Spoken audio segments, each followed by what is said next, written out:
Siemanko, witam serdecznie w drugiej części odcinków z Erytrei. Jeśli nie widziałeś pierwszego odcinka, koniecznie sprawdź najpierw pierwszy odcinek, ponieważ to jest kontynuacja tego. Jestem właśnie w Massawa, czyli w miejscowości, która została najdłużej w sumie była niszczona podczas 30-letniej wojny z Etiopią, kiedy to Etiopia chciała zagarnąć Erytreę do siebie. No naprawdę bardzo smutne miejsce. Posiedziałem teraz tam z dzieciakami trochę. Teraz się ze mnie śmieją. Pewnie coś brzydkiego do mnie gadają, ale i tak nic nie rozumiem.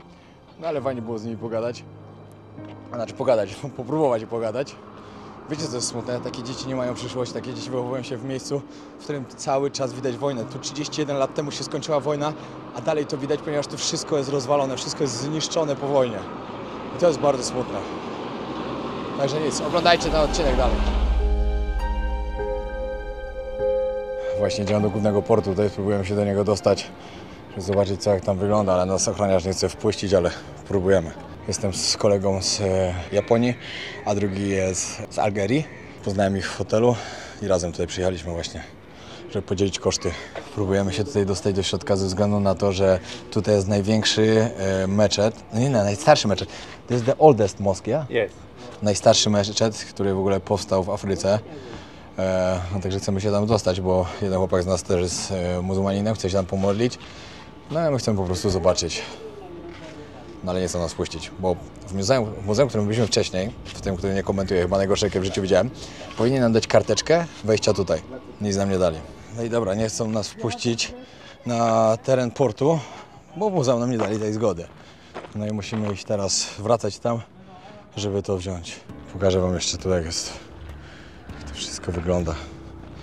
To jest naprawdę bardzo smutny widok. Ja byłem w kraju, gdzie jest wojna i to jest kolejny kraj, gdzie naprawdę smutno się na to patrzy. Ale już smutnie się patrzy na te dzieci wszystkie tutaj.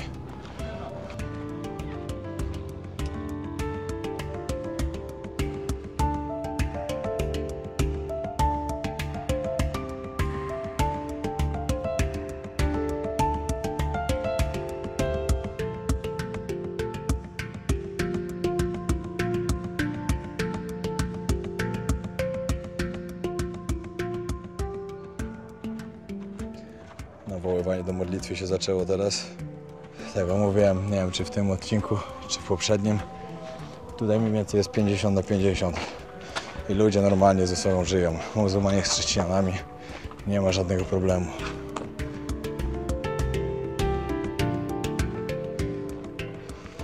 No, my jesteśmy w mieście widmo po prostu. W którym jest teraz ponad 40 stopni. Latem 1977 roku w mieście Massawa wybuchły intensywne walki, kiedy erytrejscy bojownicy rozpoczęli próbę odbicia strategicznego portu z rąk sił etiopskich. Miasto, położone nad Morzem Czerwonym, miało ogromne znaczenie zarówno ze względu na handel, jak i logistykę wojenną. Erytrejczycy, walcząc o niepodległość, stopniowo zyskiwali przewagę, mimo że Massawa była silnie broniona przez etiopskie wojska.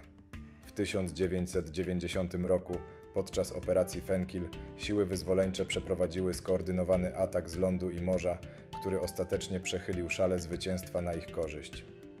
Po wielu dniach zaciętych starć udało im się wyzwolić miasto spod etiopskiej okupacji. Operacja ta była kluczowym momentem w walce o niepodległość Erytrei, a zdobycie Massawy otworzyło drogę do dalszych sukcesów militarnych. Miasto zostało jednak poważnie zniszczone w wyniku bombardowań i ostrzałów, a wiele jego zabytkowych budynków uległo ruinie. Mimo to Massawa pozostaje symbolem oporu i determinacji erytrejskiego narodu.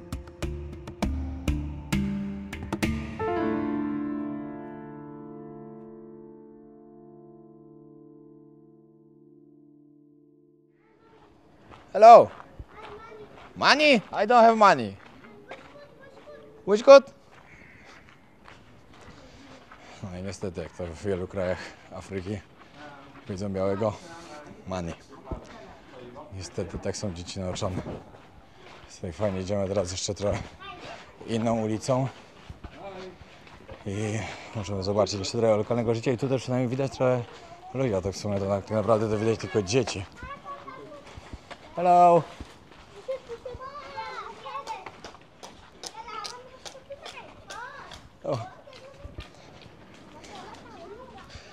Ja nie wiem, naprawdę nie wiem. Ci ludzie potrafią żyć, ale no wiadomo, że większość z nich nie ma wyjścia. No ale podobno też wielu po prostu wyjeżdża stąd do Asmary. To, co jest tutaj, co jest w Asmarze, czyli w stolicy, są dwa inne światy. Dlatego cieszę się, że będę mógł w kolejnej części tego vloga wam pokazać trochę też Asmarę. Nie wiem, o której wrócimy dokładnie, ale postaram się pokazać, żebyście zobaczyli dwie strony medalu tego kraju.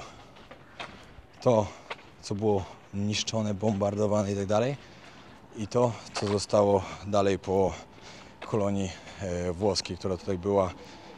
Miasto, które jest nazywane Małym Rzymem, czy Nowym Rzymem, coś takiego. I tam naprawdę wczoraj wieczorem jak chodziłem, to czułem się, jakbym był w Europie. No wiadomo, ludzie trochę inni, no bo to wiadomo, nie widziałem żadnego turysty i żadnego takiego koloru skóry jak ja, ale budynki, wszystko, restauracje i tak dalej, no jakbym był po prostu w Europie. Trzeba uważać, jak się idzie, żeby coś na łeb nie spadło.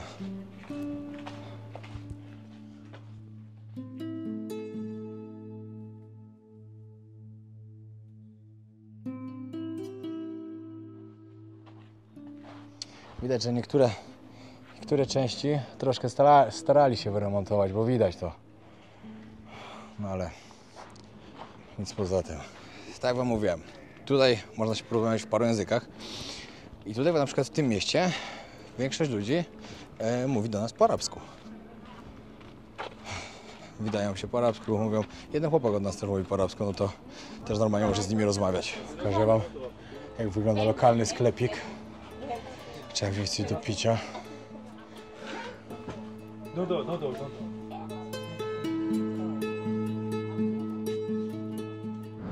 Dobra, wracamy. Tutaj ta strona to zdecydowanie lepiej wygląda miasta, no ale i tak dalej ludzi nie ma. Ale wracamy po to zezwolenie na to, żeby tam wejść do portu i do meczetu. Bez tego powiedzieli, że nas nie wpuszczą, nie ma szans. Powiem wam tak, koszulkę to mam normalnie do wykręcenia. Mikrofon mam założony pod koszulką, żeby wiecie, jeszcze nawet to jest przeciwko temu, że wiało, ale jeszcze koszulka dodatkowo pomaga. Tutaj w ogóle nie słychać praktycznie wiatru, ale po prostu tu mi się tak leje już ze mnie, że z 2 kilo dzisiaj nie mówię, na pewno. Zastanawiam właśnie, co będzie na tej pustyni Danaki. Jak tam ma być tak gorąco już totalnie. Ale co, dam sobie radę. A wy pamiętajcie, że jeśli byście chcieli wspierać moje podróże, koszulki z Extreme Hobby, podróże wojownika z najnowszej kolekcji, plus dodatkowo suplementy wojownika od SFD. Każdy zakup wspiera moje podróżowanie po świecie, wspiera to, że mogę wam pokazywać, jak różnorodny jest ten świat. Nie tylko ten piękny, nie tylko ten zły, ale każdy rodzaj tego, co może nas spotkać na świecie. Bo tutaj na przykład to, co się wydarzyło tutaj w tym kraju, było bardzo złe. 30 lat wojny to było coś bardzo, bardzo złego. Wiele ludzi zginęło. I zresztą do teraz widać skutki wojny. Ale tacy ludzie są tutaj mili, jacy są fajni. To jest druga strona medalu. Dlatego nigdy nie zamykajcie się na takie coś, że powiecie, że gdzieś nie jedziecie, bo tam się działo to, albo działo się to, albo to. To, co się dzieje i to, co robi rząd, to nie jest to, co robią ludzie. Pamiętajcie. Albo ci ludzie są do tego zmuszani po prostu. Nie robią tego z własnej woli. Trzeba mieć tylko po prostu otwartą głowę. Normalnie marzę o zimnym prysznicu. Dawno o takim nie marzyłem, a dzisiaj normalnie marzę. Tylko wiecie co jest? Tutaj jest 40 stopni. Dojedziemy do Asmary, czyli do stolicy. Asmara jest na 2400 metrów nad poziomem morza. Tam będzie połowa tego. Bo jak wyjeżdżaliśmy w ogóle rano, to było 15 stopni w Asmarze. Jak wyjeżdżaliśmy, około 20 mogło być maksymalnie. A teraz, no to teraz jest 40. Wrócimy, to tam pewnie będzie też 20. O, ale tu było aż za gorąco. Dobra, to musiał ciągle do nas przyjść i specjalnie załatwiamy pozwolenie, żeby tam wjechać w ogóle. Musi nam permit właśnie ogarnąć.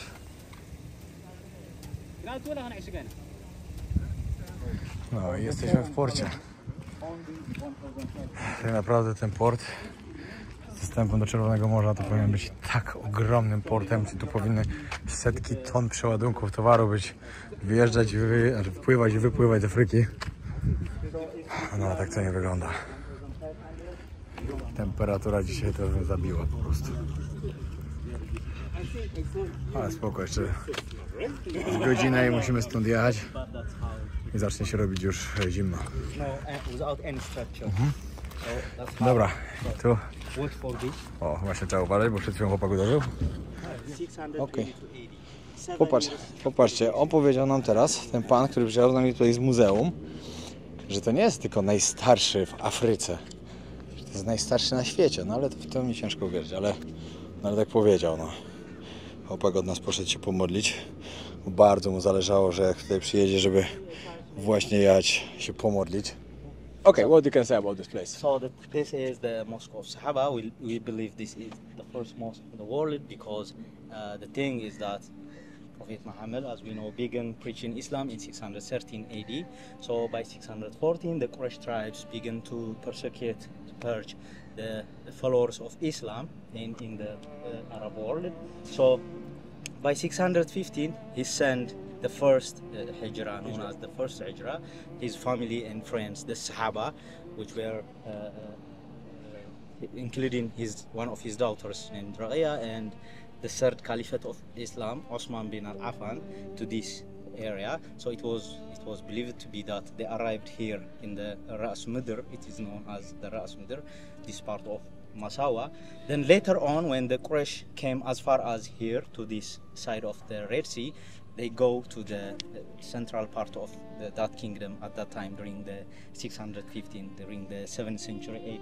So they believe they goes from here to now northern Ethiopia, Woro in northern Ethiopia. So we believe this was built during that time of Hijrah. So Muhammad was a merchant before he became a prophet. So he have a very good acquaintance with the rulers and merchants of the people from here. So that's why he sent his followers, his family, to be protected here in this region. So it's also mentioned in the Quran. This is the history of this mosque, the Sahaba mosque. So it's here in Eritrea. It's the symbol of religious harmony. So it's the symbol where the Christians received the Muslims peacefully, and the jihad war. There was never jihad war in this area. This is important, I think. Because Very important. The religion came peacefully. So Yes. the Christian king here welcomes the Muslim followers who came fled from the Quraysh. So this goes for centuries until now. So there is a great peace and harmony in between the two religions of Islam and Christianity in Eritrea, which hold 50% of the society. So they have still a perfect harmony. So we believe this is the beginning of this religious harmony, this unique religious harmony, even we can say in the world.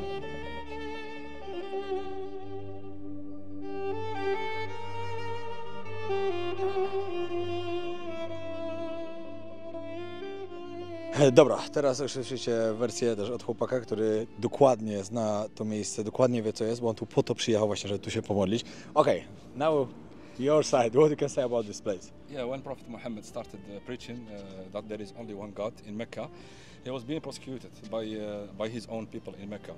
And he saw that his followers, their own faith was threatened by the mistreatment of their own families, of their own neighbors. So he said he should send them somewhere to protect them, at least for some part of time. So there were three waves of Sahaba. Sahaba means companions in Arabic. So the first wave came, the second wave, and the third wave. And their final destination was to meet the king, his name Ahmasa, in your local language, right? Yeah, in Arabic we call him al-Najashi. So his followers were also followed by the Meccans. They tried to kill them on the road. Yeah. So when they entered the court of the king at that time, he was a Christian, they were explaining to him what happened to their people. And he said, okay, I cannot judge you until I listen from the other side. So those spies who came from Mecca, they met with Najashi and they told him, these are our people, we need them to come back with us to Mecca. Yeah. And then he said, but why are you following them? What happened? You see? Yeah. And then he listened to both sides. And he said, these are closer to my religion than you, because you are polytheists.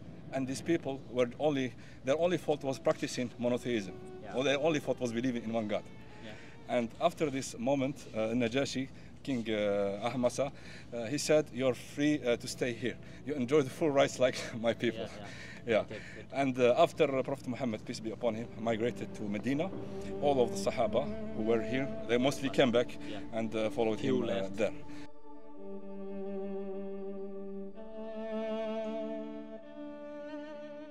Do like this. Yeah, do like this. Do like this. It'll be fun. Then like this with the eyes, like China. No, his name is Bruce Lee. Bruce Lee. Bruce Lee. Bruce Lee. He fighter. أنا مش قابلين إن أنا أروح. Thanks, my friend. Thank you so much. Thank you for everything. Hey guys. Have fun. Bye bye. Musimy iść teraz pokazać nasze dokumenty, że mieliśmy zezwolenie, żeby tu przyjechać. A zaraz zamykają, także musimy tam szybko jechać.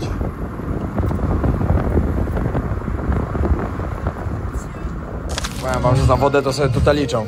Litrowa woda $3, a kawa 2 zł. من شاركنا باب ورقان قبلنا للغريب بشي شيا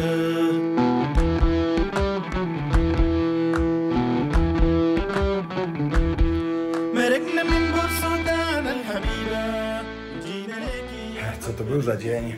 Naprawdę powiem wam, że zbieg zdarzeń, które od wczoraj, od wylądowania tutaj, aż do teraz, do końca się zdarzyły, to po prostu było niesamowite. Wylądowałem na lotnisku, nie miałem adresu żadnego hotelu, wiecie, problem, jak nie wiem, bo trzeba mieć adres, telefon i nazwę hotelu. Wisi jakiś na ścianie, mówię, dobra, niech będzie ten. Spotykam jakąś starszą panią, mówi mi, ten hotel będzie super, na lotnisku z Ameryki. On mówi, ja jestem tym samym, hotel jest super, ma Wi-Fi. No nikt w tym kraju nie ma Wi-Fi, a ja trafiłem do hotelu, który ma Wi-Fi. Przyjeżdżam na recepcji, mówię pani, że chcę jechać do Massawa, że mi pomogła załatwić transport, a jak w ogóle mam tam trafić. Ona mi mówi, że potrzebuje w ogóle zezwolenie, żeby tam jechać, potrzebuje taki, wiecie, permit, że tu wszędzie, gdzie się chce jechać, to trzeba nawet wyjechać poza miasto, trzeba mieć zezwolenie, o czym nie wiedziałem w ogóle. Nagle wstaje jakiś chłopak z Algierii, mówi mi, że mogę jechać z nimi, że oni jutro akurat tam jadą, że gościu pomoże mi załatwić zezwolenie, że stąd pojechać. No po prostu niesamowite, spędziłem niesamowicie fajny dzień. Dużo ciekawych rzeczy się dowiedziałem. Zobaczyłem fajne, znaczy może nie fajne miejsca, ale interesujące miejsca przede wszystkim. I powiem wam tak, podsumowując dzisiejszy dzień.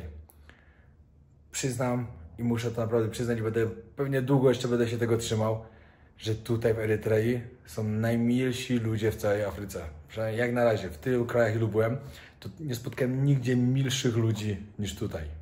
I ładniejszych dziewczyn. To też. Bardzo piękne kobiety tutaj są. Chłop, z którym się umawiałem, jest najmocniejszym typem, bo tutaj, albo wszyscy tutaj mają taki luz. Hello. Tutaj ludzie są tak mili, że to jest po prostu szok. Ja jestem tak pozytywnie zaskoczony tym krajem, że naprawdę niesamowite. No, ale mniejsza z tym. Umawiam się z chłopem, który mi załatwia zezwolenie, żebym mógł wyjechać za miasto, zobaczyć jeszcze coś ciekawego.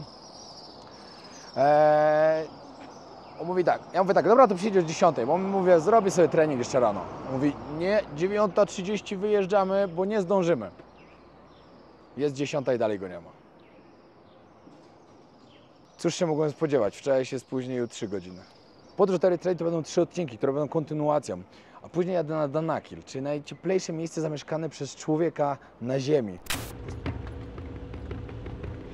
Patrzcie, to jest temperatura koszulkę.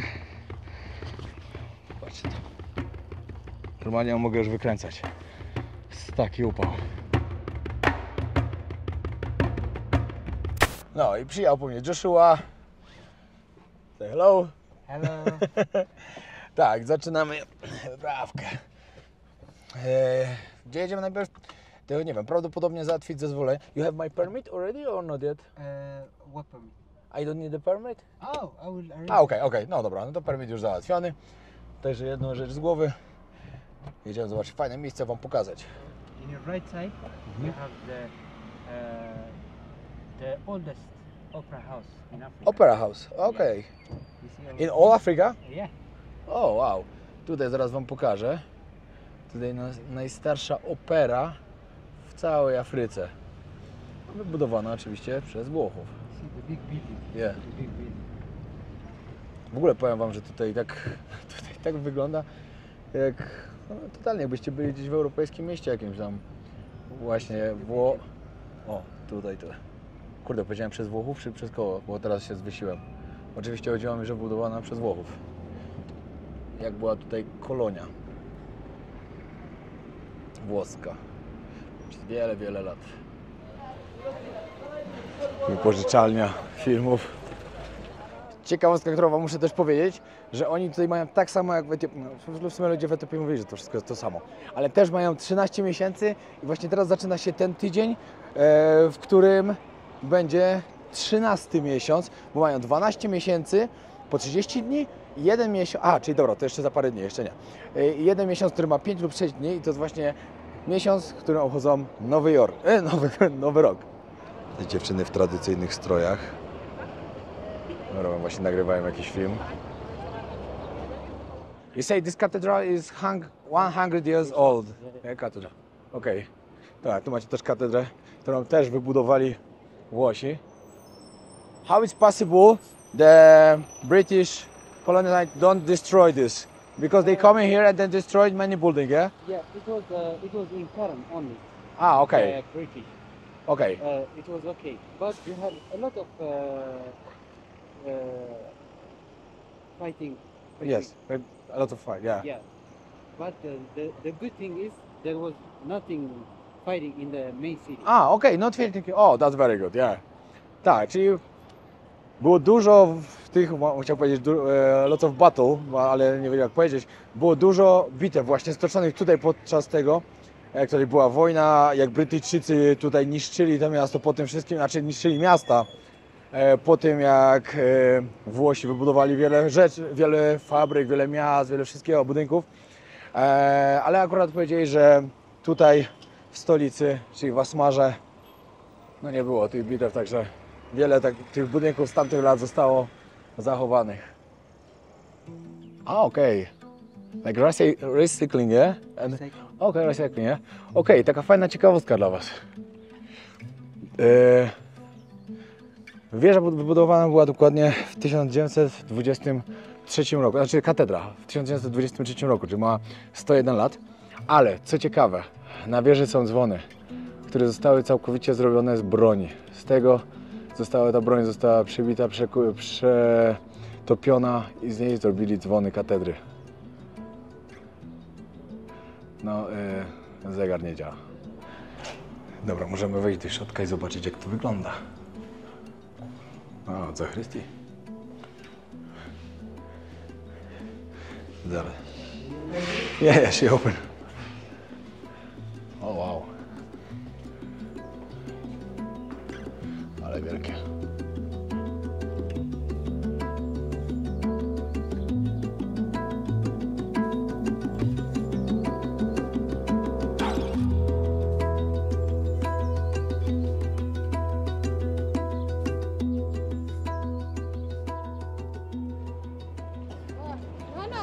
Dzisiaj wam pokażę w tym odcinku, jaka jest różnica między tym, co widzieliście na początku, czyli w Massawie, a tym, co jest tutaj, czyli w stolicy. I żebyście wiedzieli od razu też to nie jest całkiem tak, że tutaj się nic nie działo. No bo się działo, bo wczoraj słyszałem o tym, że się działo, bo to miasto było podobno kiedyś dużo, dużo większe. Teraz się trochę pozmieniało.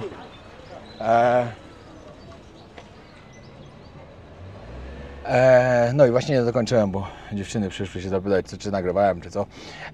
I to miasto kiedyś było dużo większe, zostało też teraz zniszczone, ale tutaj centrum zostało zachowane takie, albo chyba zostało zachowane takie, jakie było wcześniej. No ale wygląda w miarę bardzo dobrze. Wiecie, co jest fajne też, co zostało tutaj właśnie po Włochach. Te restauracje, te kawiarenki takie włoskie. Ludzie siedzą, piją sobie kawkę. Lody włoskie też można zjeść. Później pewnie pójdziemy gdzieś. Klimat fajny.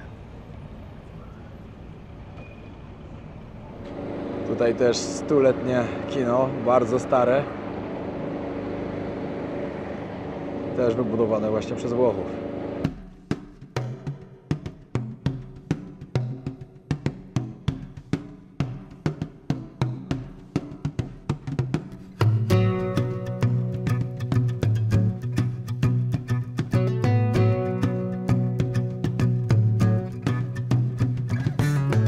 Tutaj możecie zobaczyć Bank Erytrei.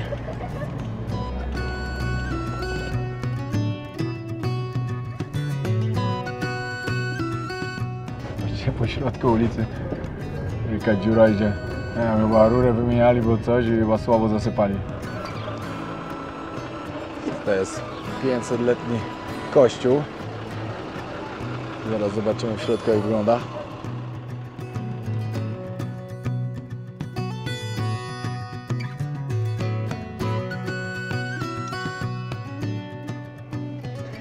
Jak wygląda tutaj centrum miasta. To jest to, przed chwilą mi mówił chłopak. Wieża kościelna po jednej stronie największego kościoła, niedaleko wieża z meczetu. Wszyscy żyją tutaj razem, nie kłócą się ze sobą.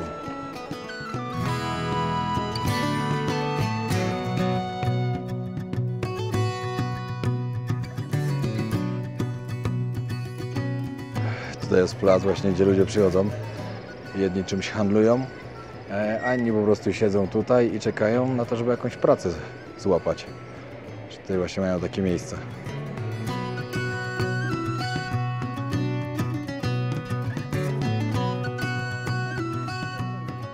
This is the bus terminal, okay.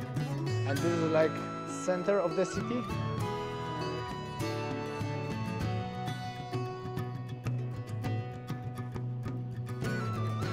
Tak, i tutaj macie też taki market, gdzie ludzie jak mają jakieś używane rzeczy, to sobie tu przychodzą, wystawiają i mogą sprzedać. Coś, czego nie potrzebują już w domu. No bo po prostu potrzebują pieniędzy.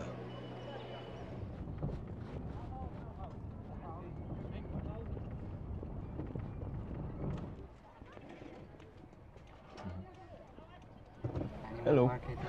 Ajma. Trzymają kłódki za nogi i no problem. Właśnie nie mówiłem jeszcze jednej ważnej rzeczy. Ile ludzi żyje w Erytrei? Jaka jest populacja tutaj? Ogólnie cała populacja to jest około 7 milionów, ale w samej Erytrei jest teraz około 4,5, ponieważ 2,5 po prostu wyjechało, uciekło. Także tak to wygląda. Ale ogólnie Erytrejczyków jest około 7 milionów. Szczerze mówiąc tak, że co kogoś pytam, to każdy mówi inaczej, ale tak to co się najbardziej na siebie nakłada, to po prostu Wam mówię, bo to też w internecie gdzieś tam wyczytałem i tutaj też kogoś zapytałem, no to mniej więcej tak powinno być. I ogólnie Erytrea jest 4 razy mniejsza od Polski. Dobra, idziemy teraz zobaczyć na przyprawy. O, z czym Wam się to kojarzy? Ja Wam dam. Musimy zobaczyć właśnie, które mają przyprawy. O, papryczki. Ale pachnie. No, pachnie ostro. O, chłopak zaczął już kichać. Zaleciało mu.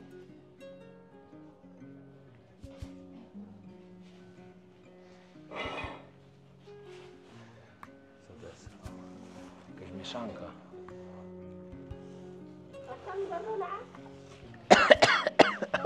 O, sorry. O, mi też już zaleciało, czyli... Patrzcie. This is the spice they are mixing it. Okay, they mix everything. Oh, but I feel chilly now. Zobaczcie, jak Panie mieszają. I robią z tego jakąś przyprawę.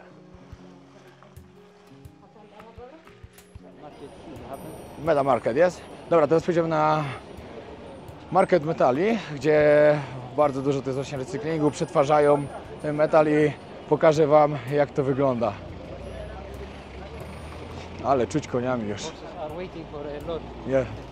Tutaj właśnie czekają konie zaparkowane i czekają żeby ktoś je wziął po prostu, że trzeba coś przewieźć.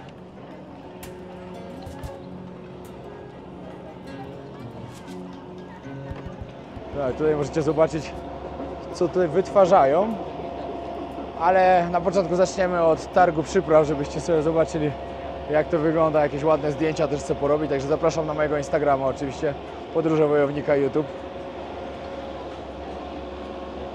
A też możecie zobaczyć, jak to mielą, ale to chili do nosa idzie od razu. Okay, let's go. Yeah. But people here like spices? So much. Like it, okay. It's a common Aha. food. Wszyscy tutaj uwielbiają właśnie dobrze przyprawione jedzenie i ostre jedzenie. O, tutaj jest this machine, nie? Tutaj można zobaczyć, jak czekają ludzie, żeby zmielić.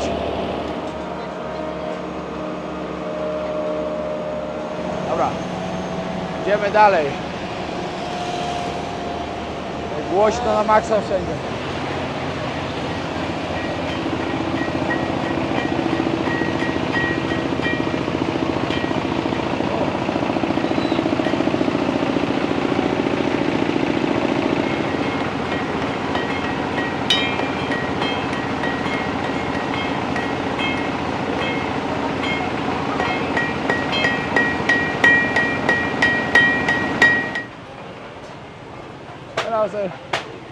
Patrzcie, jak wszędzie gdzieś tutaj robią coś z blachy. To właśnie w tym kraju dużo się przetwarza. Ale miejscowa, no szok po prostu. W takim miejscu jeszcze nie byłem nigdzie na świecie. Tutaj z puszek wycinają. Hello. O. Stock, Yeah. traditional stock. They make it from Aha. like this. Patrzcie, jak przerabiają takie puszki, wybijają i robią takie garki. And this is for frying Yeah. coffee. Aha. No i w tym parzą tradycyjną kawę. Dobra, ważna sprawa jeszcze, bo zapytałem teraz, skąd oni mają tą blachę. O, patrzcie, jak tam wybijają.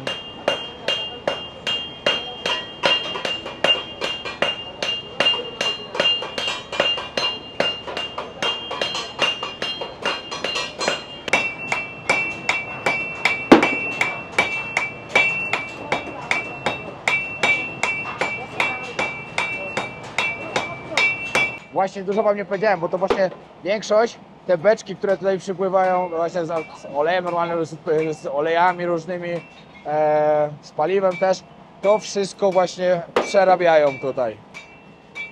Stąd tutaj wszędzie możecie to zobaczyć, dookoła, wszędzie właśnie jest zrobione z tych beczek. Powiem wam, że naprawdę mają tu bardzo ciężką pracę. Ale ludzie tak mieli, każdy uśmiechnięty po prostu. I ten kraj to jest zupełnie inny kraj niż ja byłem, znaczy niż wszystkie inne dookoła. Wszędzie, gdzie się szło, zawsze komuś nie pasowało, żeby nie nagrywać, żeby nie pokazywać, żeby w ogóle co ja tam robię. A tutaj ludzie zadowoleni, każdy zagaduje, uśmiecha się, nawet sami mówią, że im zdjęcia robił i nagrywał. Zupełnie inaczej jest tu niż ludzie sobie wyobrażają. Bardzo ciężko tu ludzie pracują. Taka minimalna krajowa tutaj to jest $100, średnia około $200. Dobra. Can I look? Hello, sir. O, tutaj.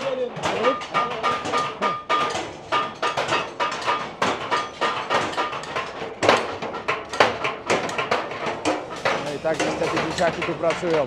Hej! Chcesz zobaczyć, wszędzie każde dziecko pracuje. Straszne miejsce. No i tak wygląda ta druga strona świata. Patrzcie, i tutaj są rzeczy, które na przykład też tutaj robili. No to są do pola przyrządy, kill off, sikiery, grzebienie nawet metalowe, łopaty, różne rzeczy, jakieś garki. Tutaj krzyże na cmentarz. To wszystko, co się da przerobić, starają się tutaj robić. Tutaj też jakieś wiaderka. No i pracujące dzieci też. Od małego. Dobra, myślę, że tutaj mogę zakończyć część drugą. Zapraszam Was jeszcze na część trzecią z Erytrei. Zobaczycie dużo ciekawych rzeczy jeszcze, także zapraszam serdecznie. Pamiętajcie, żeby być aktywnymi pod filmami. Kto jeszcze nie subskrybuje kanału, zostawcie subskrypcję. Zbieram pod każdym filmem 10 000 łapek, także jak możecie, wciśnijcie i komentujcie i dajcie znać, co myślicie. I jeszcze tylko na koniec powiem jedną rzecz, bo ja myślałem, że te dzieci tutaj pracują, że nie chodzą do szkoły. Te dzieci mają teraz wakacje i pomagają po prostu swoim rodzicom. Normalnie szkoła jest tutaj obowiązkowa. Od 4 roku do 6 musicie być w przedszkolu, później macie 12 lat szkoły, do 18 roku musicie się uczyć. I nie ma tak, że ktoś nie uczy się, bo musi chodzić do szkoły. Tak to tu wygląda. Dzięki wielkie, pozdrawiam i zapraszam na trzecią część z Erytrei. Patrzcie, tutaj następny. O, ile ich tutaj jest. 1, 2, 3, 4, 5, 6. Wszędzie czołgi stoją. Nigdy w życiu nie byłem na takim złomowisku. To jest normalnie złomowisko wojny.